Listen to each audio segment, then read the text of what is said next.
Bendiciones, mis queridos. Aquí ya con su lección número 7, casi o prácticamente en la mitad ya de nuestro curso. Estamos avanzando. Así que hoy tenemos un tema también muy interesante que vamos a compartir. Caminando con Elena G. de White. No podíamos en una sola lección dar todos los detalles sobre quién fue Elena G. de White. Así que en esta lección estamos ampliando algunos detalles para conocer mejor algunos aspectos de su vida. Cómo era su temperamento, reía Elena G. de White, cómo era su trato con las personas, cuál era su pasatiempo favorito, cuando tuvo problemas de salud, cómo ella pudo sortear la situación. Se llegó a deprimir Elena G. de White. Cuando tuvo problemas en los tobillos, entonces, ¿qué ella prefería hacer en esos momentos? Vamos a hablar de su temperamento, su carácter, su relación con las personas. Vamos a conocer detalles muy específicos para que podamos entender mejor quién fue, en cuanto a su temperamento y carácter, Elena G. de White. Me parece interesante porque yo creo que hay muchas personas que rechazan el ministerio de la hermana White porque no conocen su historia. A través de esta lección pueden conocer mejor la historia de ella y ver cómo Dios utilizó esta hermana con este don tan importante para su iglesia. Así que al titularle Caminando, la idea es como que vamos junto a ella para ver cómo eran sus acciones, cómo era su vida, cómo era su trato, cómo era su relación. Así que eso nos va a permitir entender mucho mejor y conocer mejor, con más profundidad, la persona, el carácter, el temperamento de Elena G. de White. No crean en nosotros. Dele seguimiento a la historia y a la palabra de Dios, que en eso es que nos basamos para desarrollar este curso. Son 15 lecciones, así que apenas vamos por la número 7. Espere las próximas 8 lecciones, que las cosas se van poniendo muy interesantes. Después de esta lección vienen otros detalles adicionales y después vamos a ir profundizando aún más para que podamos entender bien a fondo lo que es el don de profecía, tanto en la Biblia, en la historia y especialmente en esta iglesia remanente.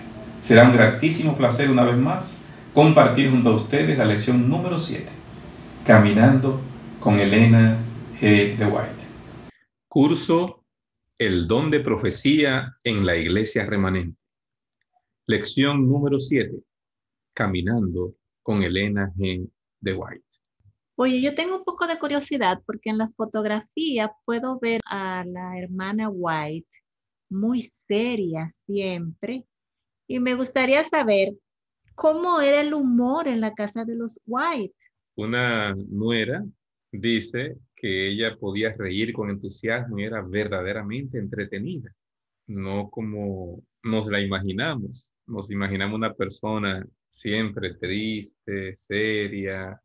Es como a veces vislumbramos, acorde con las fotografías que mayormente nosotros tenemos acceso. Y quiero compartir esta cita donde ella misma, Elena G. de White, dice lo siguiente: cuando nos reunimos alrededor de la mesa para participar de las preciosas dádivas de Dios, debemos hacer de ello una ocasión de alegría. Que no sea un momento de excesiva circunspección, como si estuviéramos en un funeral. Que sea más bien una ocasión social en la que todos los rostros irradien alegría y felicidad, donde solo se hablen palabras amenas. Qué interesante, o sea, ella está hablando de que debemos tratar de mostrar alegría, especialmente cuando estamos en la mesa, que no vengan otros temas tristes, que no vengan otras maneras. Así era como se vislumbraba. También Elena G. de White escribió de sí misma: estoy decidida a que mi vida sea lo más alegre posible. Y cuando uno lee esto, como que le choca en el sentido general que uno tiene de la imagen que nos han vendido o la imagen que nos hemos formado de Elena G. de White. Pero ella, en sus propias palabras, dice: estoy decidida a que mi vida sea lo más alegre posible. Pero entonces, ¿por qué es que luce tan seria en sus fotografías? Es como contradictorio. Entonces expliquemos la razón. En ese tiempo era un proceso lento que requería de exposiciones largas y tediosas. No es ahora que yo tomo mi teléfono y en el momento te hago la fotografía y tú la ves a todo color. Lo primero es que eran fotografías blanco y negro. Entonces, para poder hacer la foto, el truco consistía en quedarse quieto, lo más quieto posible durante la pose, y eso conllevaba poner una cara seria, que era la forma más fácil de poder mantener los músculos inmóviles. Por eso, tanta seriedad. O sea, una persona que va a estar una hora en lo que se complete el proceso de la fotografía, en una misma posición, ¿cómo va a estar sonriendo una hora? Los músculos no soportan esa pose. Así que la persona normalmente, para poder estar durante ese largo tiempo en que se podía captar la imagen completa, tenía que estar en la misma pose durante un largo tiempo. Ok. En otro orden, ¿era la hermana White amante de la belleza? Yo pienso que sí, de manera muy clara. Ella amaba la belleza de la naturaleza y las aventuras. Como su vida había transcurrido entre las suaves colinas de Maine, al oeste de New York y al sur de Michigan, nunca había estado entre las elevadas montañas de Colorado. Y entonces, en una ocasión, ella fue a las montañas de Colorado y después de ver la belleza de las montañas, el contraste entre algunas montañas que no tenían muchos árboles, entre el verdor de otras, entonces le escribió a su hijo Edson lo siguiente: es asombroso, maravilloso, escenario de antiguas y grandes montañas, unas desnudas y otras llenas de árboles. La mente se sobrecoge de forma instintiva y profundos sentimientos de reverencia inclinan nuestro ser en humildad, a medida que la imaginación percibe un destello del poder de lo infinito. Ella amaba la naturaleza, amaba el verdor, estar en contacto con las montañas, con el verdor, con todo lo que ofrecía la naturaleza. Y entonces aprovechó para decirle esto a su hijo de esa visita que había hecho a las montañas de Colorado. ¿Y qué se puede decir de sus aventuras en el mar? Disfrutaba también de sus viajes en mar. Vamos a citar este caso de un miembro de la iglesia de San Francisco que tenía un velero y la invitó para que fuera con ella a dar un paseo. Y ella escribió la experiencia de la siguiente manera: mis dos nueras se marearon, pero yo no. Las grandes olas nos levantaban y nos bajaban violentamente. Experimenté una sensación de suma elevación, pero no tenía palabras que decirle a nadie. Era impresionante. El agua caía sobre nosotros. El atento capitán ordenaba y las manos se apresuraban a obedecer. El viento soplaba con fuerza. Nunca había disfrutado tanto en toda mi vida. Fíjate cómo ella narra esa experiencia de ese viaje en ese velero. Lo primero es que estaban también sus nueras con ella, no estaba ella sola. Y narra la experiencia de cómo disfrutó ese viaje. Dice, nunca había disfrutado tanto en toda mi vida. Así que ella disfrutaba esas experiencias. Estamos viendo esa parte humana que muchas veces no vemos de un profeta porque no teníamos quizá acceso reciente a su vida. Así que al tener estos registros de lo que fue la vida de Elena G. de White, porque su ministerio profético fue solo hace 100 y tantos de años, muchísimo de qué hablar y qué aprender sobre cómo fue su vida. Una persona normal fuera de su ministerio profético. Qué interesante. ¿Y qué otros escenarios eran preferidos por la hermana White? El preferido de ella eran las flores. Ella era amante de las flores y no solamente amaba las flores, sino que también las cultivaba. Generalmente en su jardín cultivaba las flores, invitaba a sus hijos desde pequeños a que fueran al jardín con ella a cultivarla y aún después de grande. Los invitaba a pasar tiempo con ella en el jardín cultivando. Me viene a la mente el Camino a Cristo, el capítulo 1 del Camino a Cristo, donde ella dice, Dios es amor. Está escrito en cada capullo de flor que se abre, en cada tallo de la naciente hierba, en las flores hermosamente matizadas que en su esplendor perfuman el aire. cómo en el camino a Cristo ella habla acerca de eso, de las flores, y compara las flores con el amor de Dios.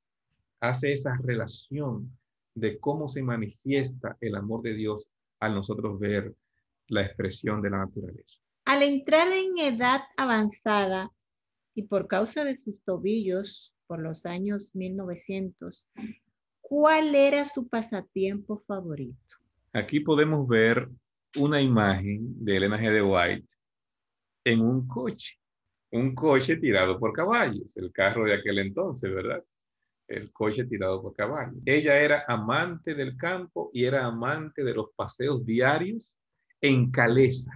Así era como se le llamaba a esos coches, calesa o carruajes.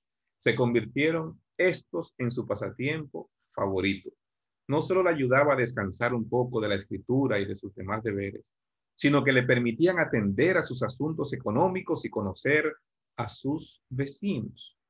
Fíjate que hablamos de conocer los vecinos porque las casas no estaban tan pegadas como en la ciudad. Estamos hablando de zonas campestres y entonces había que recorrer un poco para conocer al vecino que estaba con la finca de al lado. Así que muy interesante que su pasatiempo favorito, y justamente más con los problemas que tenía de tobillo, fue sus paseos en calesa. Háblame un poquito de su personalidad. ¿Cómo era él? Bueno, ahora sí vamos a entrar en algunos detalles más específicos para conocer mejor la personalidad. Número 1, era perseverante en la adversidad. Una mujer que no se daba por vencida fácilmente. Era bajita de estatura, unos 5 pies, 4 pulgadas, era su tamaño. Pero este rasgo personal de ser perseverante en la adversidad la distinguió durante toda su vida y fue esencial para el cumplimiento de su misión. Y claro, estamos hablando de una mujer en el año 1844, 1915. O sea, estamos hablando en ese periodo.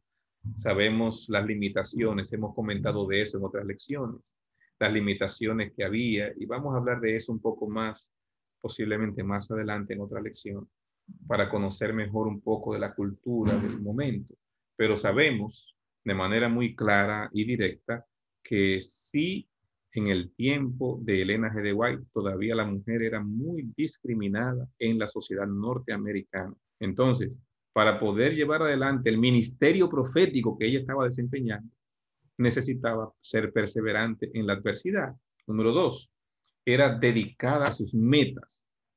La calidad de su dedicación se hizo evidente en sus esfuerzos por sanar a su esposo después de que él sufriera una grave apoplejía con parálisis. El 16 de agosto de 1865. Hay una serie que sacaron en video y allí se ilustra ese momento cuando él sufrió ese derrame cerebral y entonces cómo ella lo atendió, lo cuidó y cómo él se recuperó contra todo pronóstico por la atención y el cuidado que Elena G. de White tuvo con él. Estaba tan fuerte que los médicos dijeron que nunca habían visto un caso semejante, que pudiera recuperarse de esa manera. Y eso fue fruto de las orientaciones de salud y todo el cuidado que ella le dio. Así que ella era dedicada a sus metas. Ponemos esto solamente como un ejemplo de su empeño en alcanzar las metas que se había propuesto. Número 3, era moderada frente a la inflexibilidad. Y aquí yo me quiero detener de manera especial, porque esta característica de su personalidad a veces se ha tergiversado completamente cuando hay personas que leen los escritos de Elena G. de White. Podríamos pensar que debido a su perseverancia, Elena G. de White fuese una persona severa, rígida, inflexible ante sus objetivos, pero no era así. Y el ejemplo que está colocado aquí en esta pregunta es la alimentación. Vamos a hablar de ese aspecto de la alimentación específicamente. Ella era moderada en lo que tenía que ver con la alimentación. Ella tenía ideas firmes sobre este tema y sabemos cómo ella escribió en el libro que recoge el Ministerio de Curación muchos de sus consejos sobre salud y alimentación, Ministerio de Curación, Más tarde entonces se hicieron otras compilaciones de los escritos de ella sobre el tema, consejos sobre el régimen alimenticio, también se escribió consejos sobre salud. Son libros que recogen el mensaje que Dios le dio a Elena G. de White sobre el tema de la alimentación y la salud. Así que, ¿qué escribió ella? Yo quiero que veamos esto para que ustedes vean cómo podemos decir que su personalidad era moderada frente a la inflexibilidad. Ella escribió lo siguiente: los otros miembros de mi familia no comen las mismas cosas que yo. No me erijo en un criterio para ellos, sino que dejo que cada uno siga sus propias ideas acerca de qué es lo mejor para sí. No ato la conciencia de ninguna otra persona a la mía. Entonces, es importante que nosotros podamos ver este punto de equilibrio que ella dice, muy bien, no me erijo en un criterio para ellos, sino que cada uno siga sus propias ideas acerca de lo que es mejor para sí. No ato la conciencia a ninguna otra persona. O sea, yo sé lo que tengo que hacer, yo lo hago, pero si ellos quieren tomar un camino diferente, esa es su responsabilidad y ese es su compromiso. Le doy la orientación, pero cada quien tiene que tomar sus decisiones en esa dirección. Número 4, era bondadosa por naturaleza. Elena de White se mostraba comprensiva cuando las personas cometían errores. Sentía una sincera compasión hacia quienes se mostraban en necesidad. Este sentimiento se manifestó de forma especial durante su primera visita a una prisión de máxima seguridad. ¿Qué la impresionó a ella? Ver que muchos de los prisioneros que estaban allí eran jóvenes. Y eso tocó su corazón, la sensibilizó.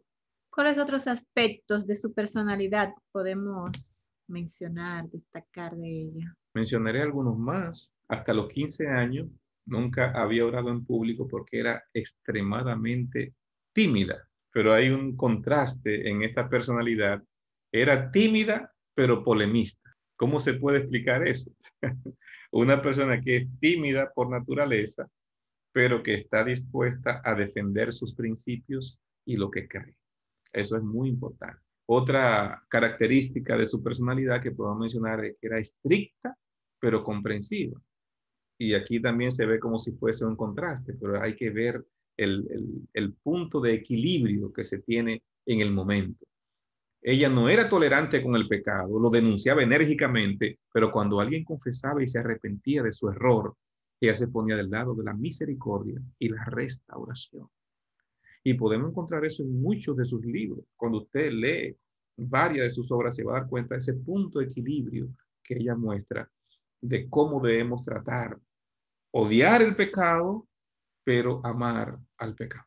Era respetuosa y prudente. Una mujer de convicción que nunca abandonaba una batalla, que involucraba principios religiosos en los que las almas estuvieran en juego. O sea, se enfocaba en seguir adelante, respetuosa y prudente, pero como vimos otras características, entonces ella tenía convicciones firmes, pero era respetuosa y prudente al mismo tiempo. Ese punto de equilibrio es el que nos hace falta muchas veces a nosotros en este tiempo. Y voy a mencionar una última de esas características de su personalidad, que era vecina y amiga. Y dice, bueno, pero y es una característica de la personalidad ser vecino. Cuando hablamos de eso es buen vecino.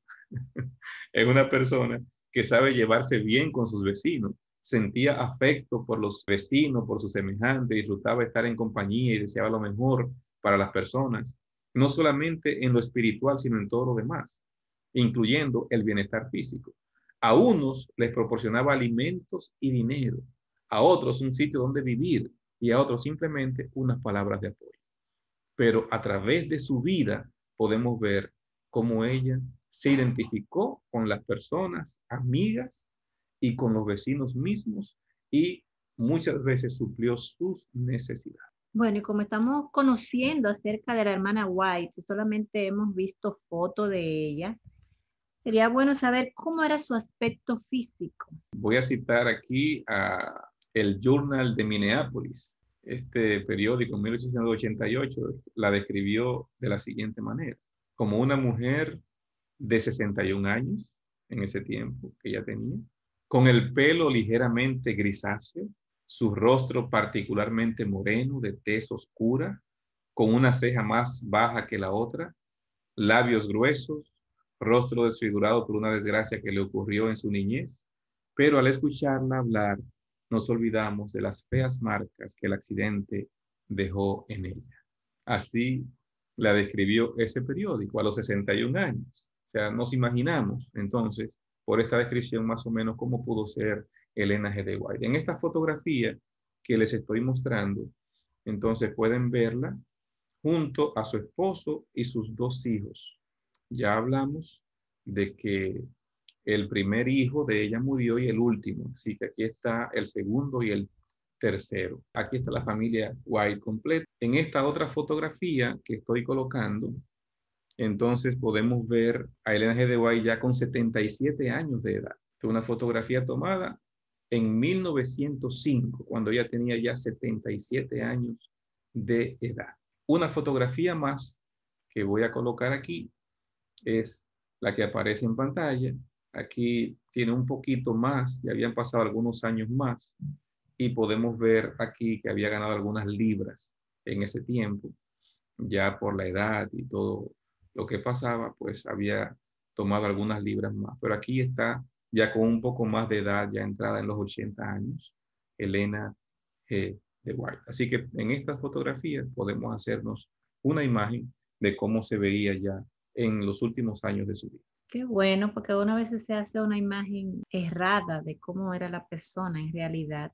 Ahora bien, ¿qué formación académica tenía la señora White? Elena no tuvo ninguna preparación académica más que asistir a la escuela pública hasta el 6º grado, más o menos fue la formación que ella recibió. Sabemos que el accidente fue a los 9 años de edad, pero la mayoría de los escritores sobre su biografía señalan que su educación se equipara a una persona que llegó hasta el 6º grado.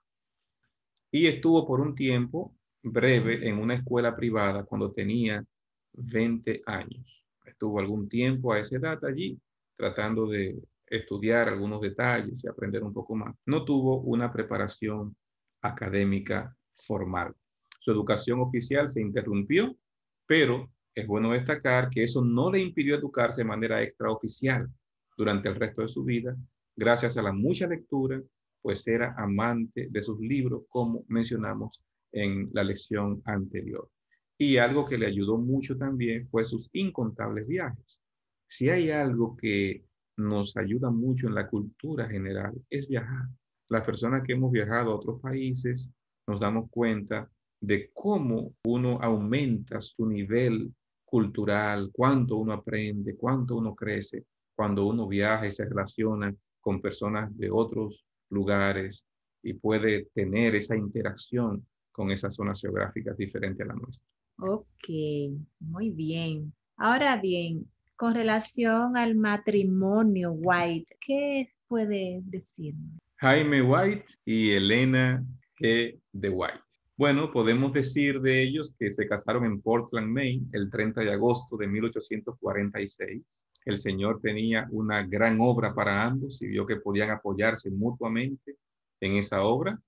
Ya mencionamos que uno de los propósitos que tenía al principio Jaime era apoyarla y ser protector de ella, pero eso se convirtió en amor y se convirtió en un matrimonio formal.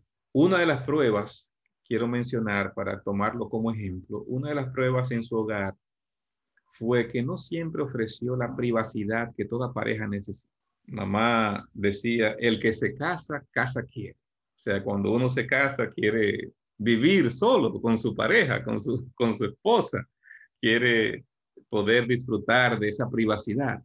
Pero en el caso de ellos, no pudo ser así. ¿Y por qué? No tuvieron esa privacidad de los primeros años que debe tener toda pareja.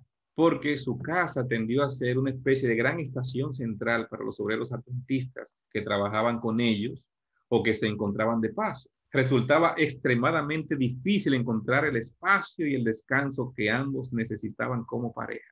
por la situación y el trabajo que ellos estaban desarrollando.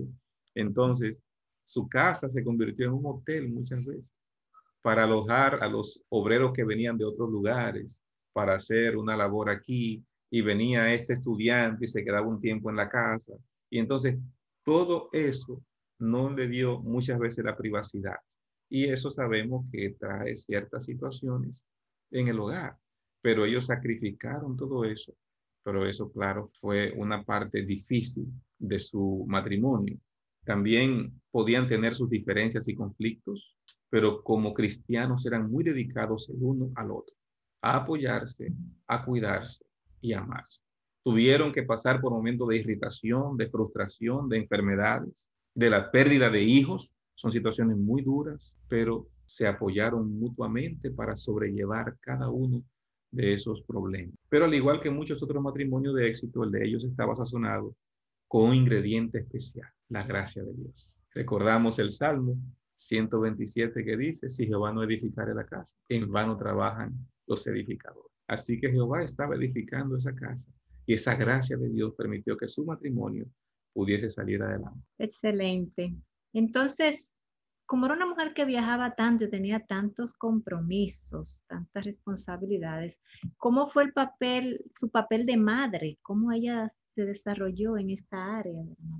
Ya vimos ahorita que ella era una esposa extraordinaria. Muchas veces ella tuvo que dejar a sus hijos bajo el cuidado de otras personas para poder ir a esos viajes que tenía.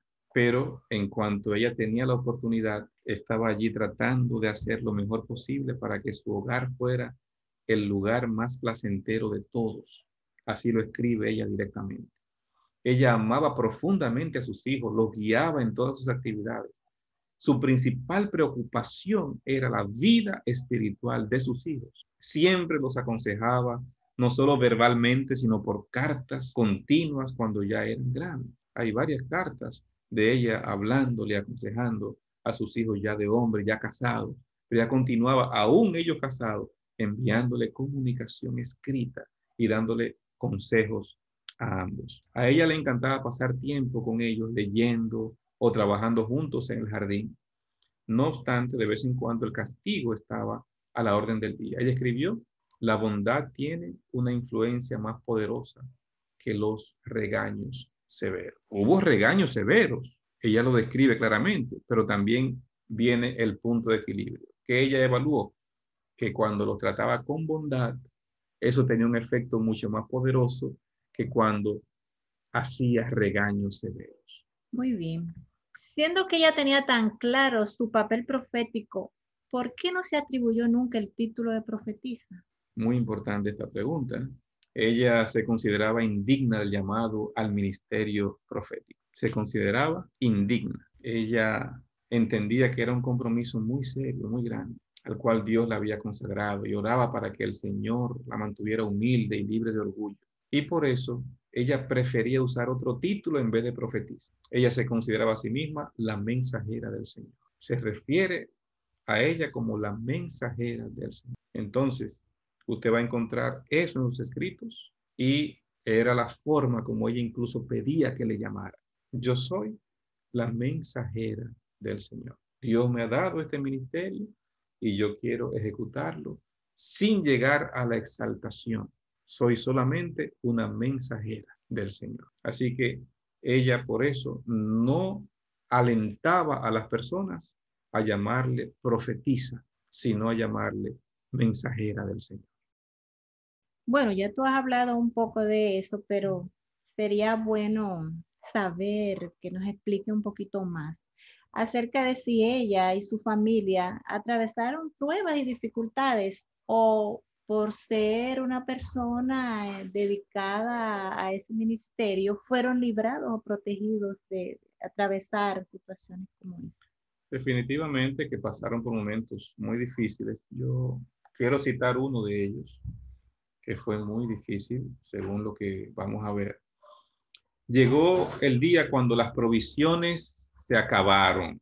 Se acabó la comida en la casa. Jaime caminó 5 kilómetros de ida y otros tantos de vuelta bajo la lluvia para pedirle el salario a su empleador o las provisiones tan necesarias para su hogar.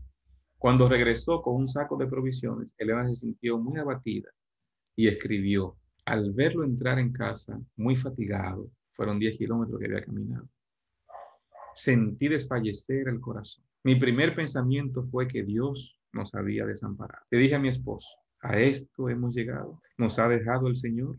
No pude contener las lágrimas y lloré amargamente, largo rato, hasta desmayar. Wow. Nos imaginamos este momento.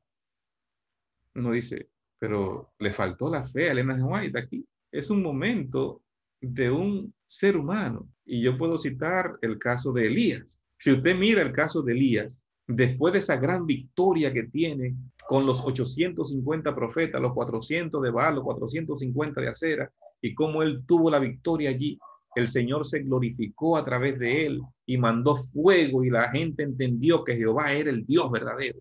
Jezabel le dice que lo va a matar y él se va desanimado y camina un día entero y llega a un sitio y por allá dice: Señor, quítame la vida. O sea, a ese punto llegó Elías. Estamos hablando de que los profetas de Dios pasaron por situaciones de desaliento y desánimo. Si no, miren a Juan el Bautista. Juan el Bautista igual, después de hablar de que aquí el Cordero de Dios quita el pecado del mundo, aquí está el Cordero de Dios. Cuando está preso allí, manda a preguntar si ese era él o no.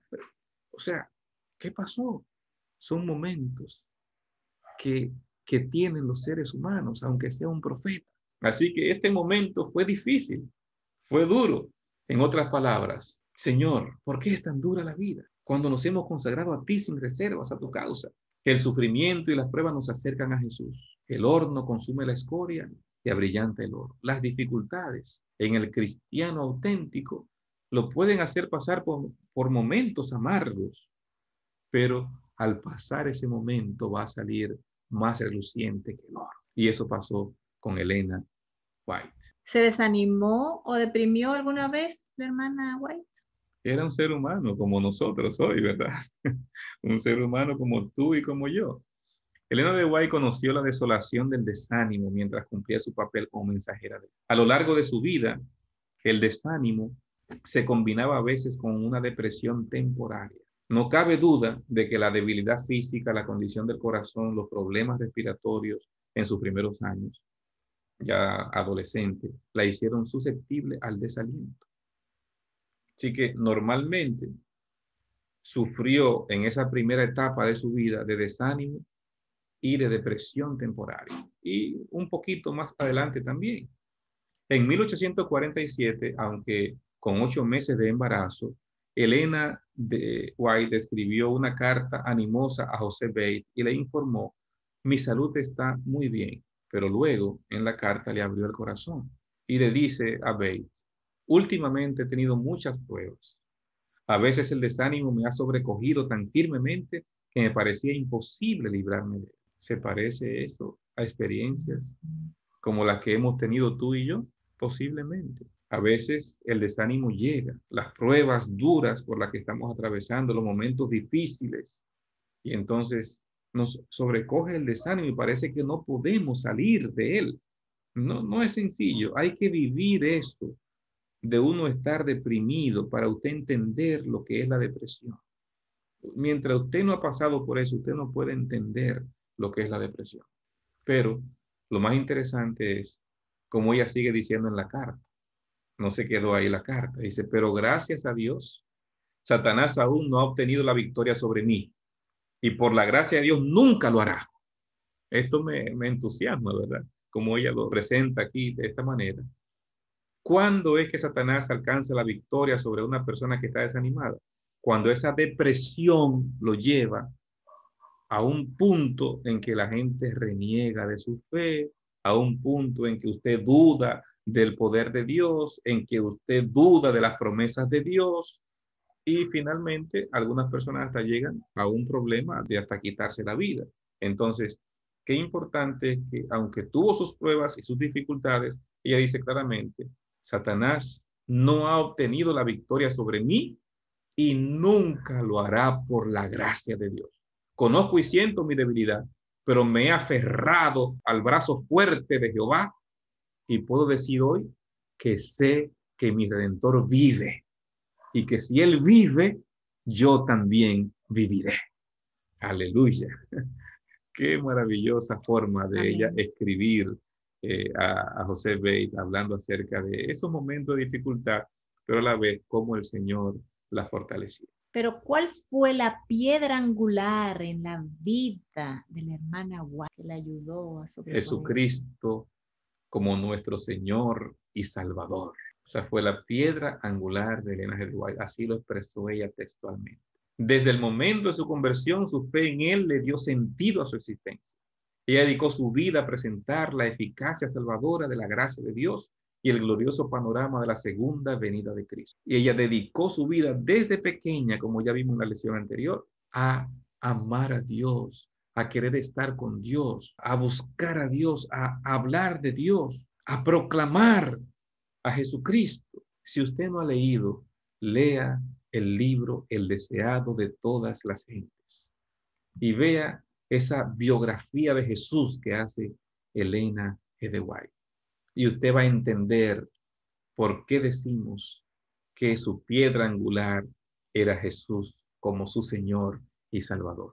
No hay una biografía más completa y más impresionante de la vida de Jesús que la que escribió Elena G. White en el libro El deseado de todas las gentes. Así que si Cristo es lo primero, lo más importante y lo mejor en mi vida, yo voy a dedicarme a servir a Cristo y voy a ser un instrumento de Cristo para servir también a los demás. Al igual que Elena G. White, nuestro llamado hoy es a que miremos a Jesús. Como dijo el apóstol Pablo en 2 Corintios 3:18, nosotros también, mirando a cara descubierta como un espejo la gloria del Señor, somos transformados de gloria en gloria, como en la misma imagen por el Espíritu del Señor. Por la contemplación de Cristo como nuestro Señor y Salvador, seremos transformados a su imagen y semejanza. Que el Señor te bendiga y te prospere.